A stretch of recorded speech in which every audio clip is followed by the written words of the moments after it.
When I say that I'm a gay Catholic, I'm not identifying with sin, I'm identifying with an experience. What is the danger of taking on an identity with an experience? You can't be your experiences. Then how do we define our identity?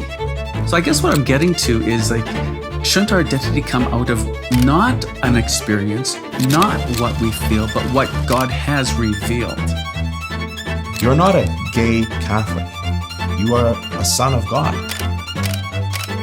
That is your fundamental identity. Father Cristino, welcome back. Thank you. Today's another one of those times where I came across a video and I thought, again, what would Father Cristino say? And I think what we're going to do with this video is we'll watch it through in its entirety, but then get your initial reaction and maybe go line by line to get a more depth response and unpack exactly what's going on here. Can I clarify something? When I say that I'm a gay Catholic, I'm not identifying with sin, I'm identifying with an experience. Because to say someone's gay only refers to the fact that they're attracted to members of the same sex. Now, I get it, there's often cultural connotations with this word and assumptions that people are making. But if somebody says that they're LGBTQ and your mind immediately jumps to their sex life, you're kind of reducing them to their sexuality. Now, I don't care what terms people use. Use what resonates with you and best describes your experience. I say that I'm gay because I'm attracted to men. So I'm gay. It takes way too long for me to say that I experience same-sex attractions. So if you want to talk about redeeming culture, then let's use these words for what they mean. Not describing somebody's sex life, but what they experience. Okay, so your initial thoughts to that? I don't completely disagree with what he's saying. I think that I understand the pushback towards saying something like, I don't feel like characterizing myself by saying I am a person who experiences same-sex attraction, if for no other reason that it's a mouthful to say that, which is a way I think that we have tried to be a bit more intentional about describing what a person experiences versus associating their identity with something. I think I also agree and appreciate with what he's saying with regard to we should not be reducing people to their potential sexual behavior.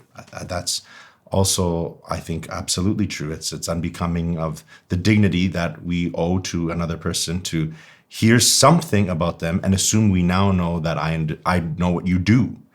That it doesn't pertain just to this topic. That has to be with regard to life in general. If someone says something about themselves and from that we draw a conclusion about now I know their behavior, you just can't know that. Mm-hmm. So I also agree with him in that way. What I struggle with has more to do with the use of the verb to be, I am or I'm, and say, well, I just say gay because gay just means attracted to men. What I would ask is, what is the point of saying, I'm a gay Catholic? Why is how you are a Catholic associated with whatever gender of person you are attracted towards? I think a different thing is being stated by putting those two things together. And that's what I would want to understand is, why is the gender of the person you're attracted to even registering in identifying yourself as a Catholic? What do those have to do with each other? And I would say, I think what they have to do with each other is there's something else beneath making that statement that you probably want to express. And that's what I would be interested in trying to understand better. Okay. The first line that he said is that when I say I'm a gay Catholic, I'm not identifying with sin, I am identifying with an experience. So again, maybe you've touched on it already, but what are your thoughts of Catholics identifying as gay, that's their identity? I just don't think that anyone should be identifying their religious faith with their sexual orientation at one and the same time. I don't understand how they're related to each other. Mm-hmm. So if you are giving a testimony about what it means to be a person who is attracted to people of the same sex while also being a practicing Catholic, okay, well, that's fine. And if you're giving a talk or you're writing a book or something, then I can understand why that would be there. In any other context where you would ever be introducing yourself or saying something about yourself and then just throwing that out there, those don't have anything to do with each other, right?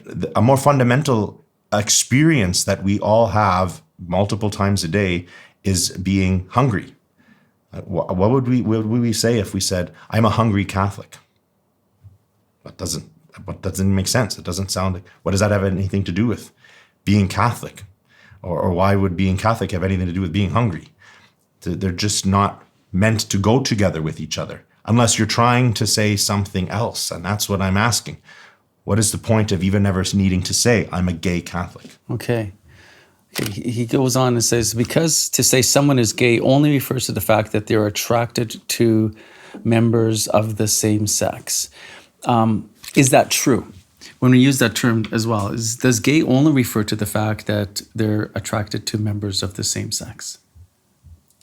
Again, I don't know. The terminology these days seems to be a bit of a moving target.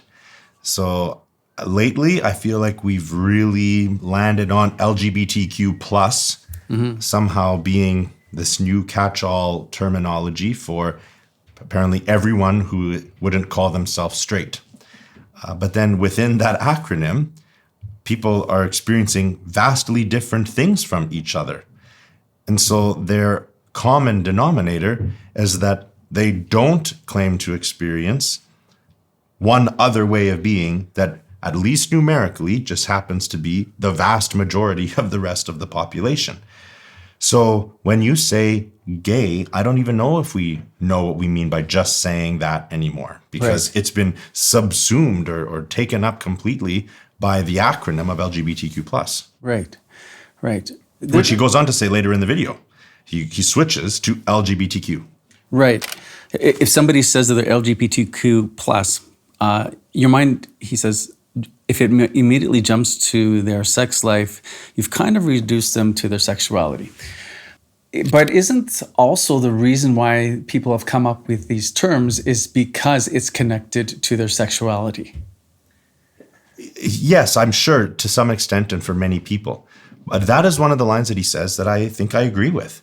That if a person uses that acronym to describe something about themselves, and I automatically assume that that's the sexual behavior that they're entering into, that I have reduced them in a way to behavior that I don't even know that they necessarily act out on. And I know that that is true because I spent 7 years as a university chaplain and working with young adults. I have journeyed with I don't know how many people who would either call themselves gay or say they experience same-sex attractions, who do not act upon their inclinations as an actual decision in their life. And so I appreciate the point that he's making about saying, why would you automatically assume you know their behavior just because of the way that they've described themselves? So I completely agree with him on that. Right. What is the danger of taking on an identity with an experience? Like, it isn't, because our experiences are unending, right? So to say that I am A because I experienced this, Yes. doesn't that lead us to an infinite amount of I am this, I am this, I am this, because our experiences are constantly changing? Isn't that a danger to identify ourselves as by an experience? And isn't there a better way to find our identity? Well, first and foremost, this is fundamentally a problem with English. In English, we do not convey adequately what we need to convey as human beings. So let's contrast English with other Romance languages. I'll use Italian. Okay. We have two different verbs for being in Italian. You have the verb essere and you have the verb stare. Essere means being on your, what we would call your ontological level. It is the essence of your identity. It's actually connected to the word essence, essere. And so I would say, io sono un sacerdote. I am a priest, because that is the essence of my being. The verb stare means a transitory being, something that you know is subject to change. So I could say, io sto qui, I am here. And I am saying I am here because later I'll be there. It will change. So in the moment, I am here. Two different verbs, sono and sto. I am a priest, I am here. So we already are trying to differentiate between being something that will change and being something that is permanent and essential. We don't do that in English. It's I am everything. And then moreover, in Italian, you do not use experiences with the verb to be, you use the experiences with the verb to have. And so you would say, ho fame, I have hunger. It's the same in French, in Spanish. You say, I have hunger. You do not say, I am hungry. Because that sounds ridiculous to the ears of someone who speaks a Romance language. Because how can you be hungry? You can't be your experiences. So the way in which we speak actually helps us better understand what we're thinking. And in English, we don't make those kinds of distinctions. And so when you say, I'm gay, that sounds right to us because we are trying to convey something about my identity when you say that. But then to turn around like this gentleman is saying and talking about it's actually an experience and not his behavior. Okay, well then you can't be your experiences. You have experiences, but we don't express that properly in the English language. And so that's when we get all confused about turning our experiences into something that actually pertains to the essence of my being. Okay, well, I know nothing about Italian, but then how would someone in Italian, what's the kind of verb that they're using when they say I am gay? Would it be in Italian the equivalent I have or I am? I am. And that's where I'm saying that something different is going on here. You're trying to convey something other than your experience. You are creating an identity for yourself out of the experience. Because now that is how they would say it in Italian. Okay. Io sono gay. I am gay. And you're trying to say something else than this is what I experience. Because in any other way that you talk about your experience, you would use the verb to have. And so this is what I think we need to get to the bottom of. Is it legitimate for us to make for ourselves an identity out of the experiences that we have? It can impact our identity for sure. But you're not a gay Catholic. You are a son of God. That is your fundamental identity. That's even what being Catholic means. And so we need to get to the root of what should pertain to our being. And the experiences that we have, while certainly impactful, it's another kind of reduction. He's saying that you're reducing someone to their sexual behavior if you assume you know what they do by saying that they're LGBTQ+. And I agree with him. But it's exactly the same thing to then turn around and say, I'm a gay Catholic, because now you're trying to qualify your Catholicism based on an experience that you have. To that previous point, not reducing somebody to their sexual behavior, you mind jumping there? I would suspect, however, though, if you went to the LGBTQ plus community and said from now on, gay has nothing to do with one's sexual activity, there would be less people identifying as gay.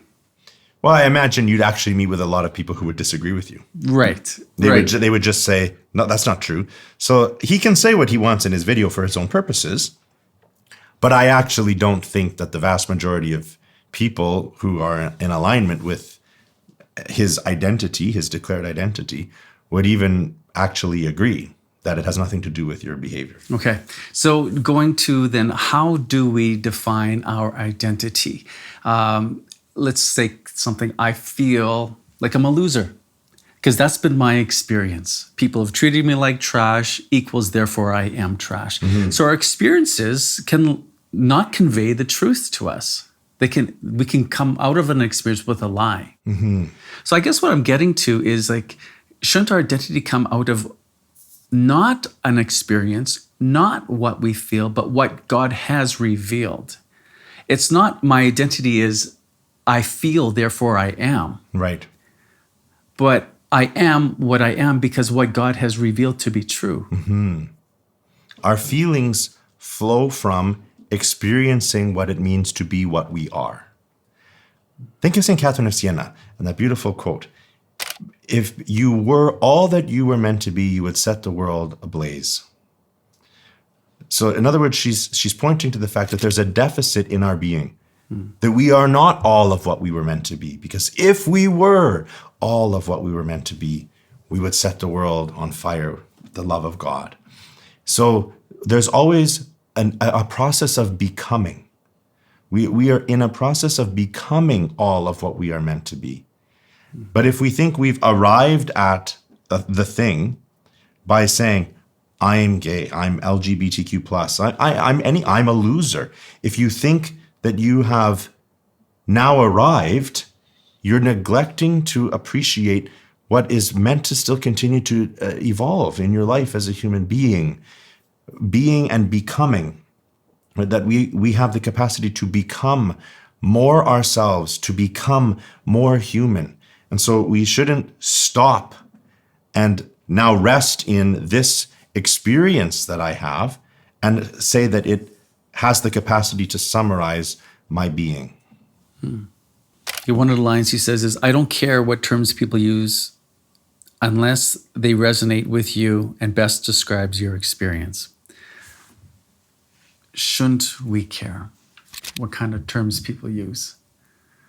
Well, his comment, I think, speaks to just one of the major issues of our time, which is our flippancy with words. Words matter. Words mean things. That's how we convey meaning.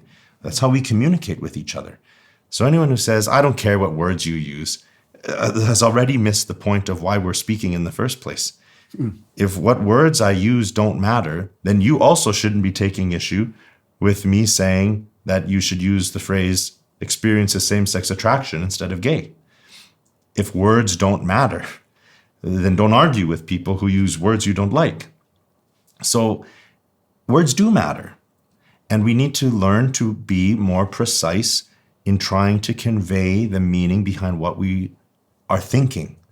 That's why we have words. That's what we say to our children. Use your words. We're trying to get them to speak and to put into speech what is only just a thought in their mind. That's why sometimes children get frustrated because they don't know how to say what they're thinking and feeling. And so becoming more human involves going through the process of actually learning how to convey with words what it is that I am thinking, what I understand to be the truth. And that's how we can enter into dialogue. So our words matter very much. So I don't want people to confuse this commentary with hating on this guy, right? So, of course not. So I want to give you the last word here on what words of encouragement would you say to this gentleman? Well, I began by saying that I think he's making some important points that I actually agree with and can get behind.